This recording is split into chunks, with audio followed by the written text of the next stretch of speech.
انا احترت اعمل اكل ايه في الجو الحر ده، وليهم حق. كل ما اقول لهم نعمل شويه خضار يقولوا لا. طب نسلق لحمه، نسلق فراخ، يقولوا لا. طب نعمل سمك، يقولوا لا لا لا. طيب خلاص، يلا بينا بقى نعمل كده الطبق الحلو اللي انتوا شايفينه ده. عايزه اقول لكم بقى النهارده معايا اكله التوفير. 8 كيلو من الفول الصويا، عليهم كوبايه ميه كده سخنه من الكاتل بتاعك، وغطيها. وتعالي بينا بقى نجيب بقى حوالي على نص كيلو من اللحمه المفرومه، وقطعه ليا زي ما انتوا شايفين بالشكل ده كده.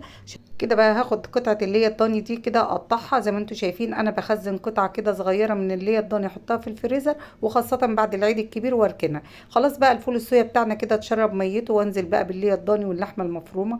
عايزة اقول لكم النهاردة بصوا بقى: توم بودر، بصل بودر، ملح، فلفل اسود، معلقة فابريكا، كيس بهارات برجر. عايزه اقول لك كمان معلقه صوص ديمجلاس كمان كبيره بحطها، واروح فرمه الخليط بتاعنا زي ما انتم شايفين بالشكل ده كده. هروح بقى انا حاطه لون طعام كده غذائي احمر، حابه تحطي حطي، ده اختياري. انا كده بحب ايه، اخلي البرجر بتاعنا كده واخد اللون الهوت دوج كده الاحمر زي ما انتم شايفين بالشكل ده كده. عايزه اقول لكم كده خلصت. عايزه اقول لكم بقى وصفه التوفير. هتعمليها برجر، هتعمليها زي ما انت هتشوفي، احنا هنعملها كمان كريب، هتعمليها كفته. خلطه معاكي تنفع لكل الوصفات اللي انت حابه تعمليها. خلاص بقى انا قلبت كده كويس الخلطه بتاعتي وعجنتها كده كويس عشان اخلي اللون الغذائي الاحمر بتاعنا ده يخش في العجينه كلها. بصوا بقى يا حبايبي، عايزه اوريكم بس العجينه بتاعتنا عامله ازاي بالشكل ده كده. يلا بينا بقى نقول هنعمل ايه تاني مع بعض. خلاص بصوا بقى يا حبايبي بالشكل ده كده. بصوا، انا ما عنديش مكبس برجر، انا بجيب غطا كده بتاع علبه، واروح ايه عامله حاطه فيه كيسين، واروح مقفلاه وعامله شكل البرجر كده. وده كمان انا ما بعملهوش، انا بروح مكوره كده على قد البرجر اللي انا عايزاه كور كده. ولما اجي استعملها بروح مبططاها حاجه بسيطه وحطها في ايه في الجريل بتاعي، وعامله احلى برجر. خلصت انا بقى كل الكميه كده. عندي بقى الرقاق الطري زي ما نزلت لكم في الريلز، بروح كده فاتحاه واروح ايه لفاه زي ما انتم شايفين، مع اضافه جبنه موتزاريلا.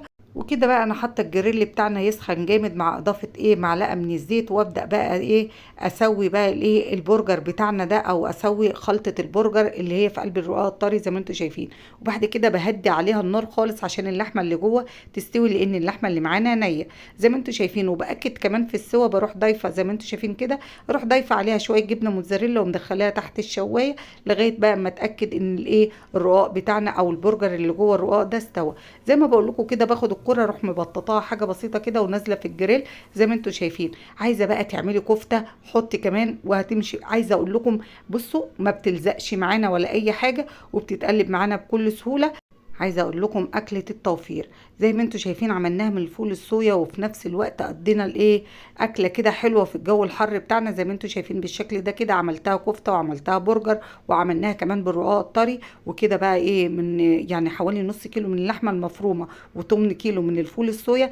عملنا بقى غدا حلو محترم بالشكل ده كده. وهنا كنت بقول لكم اتبقى كمان معايا عجينه زي ما انتم شايفين، هنشيلها في الفريزر وقت ما نستعملها نستعملها. وشايفين انتوا بقى الكفته طالعه عامله ازاي. ما تنسوش طب لايك ومتابعه عشان يوصلكم كل جديد، واشوفكم على خير، واقول لكم السلام عليكم ورحمه الله وبركاته.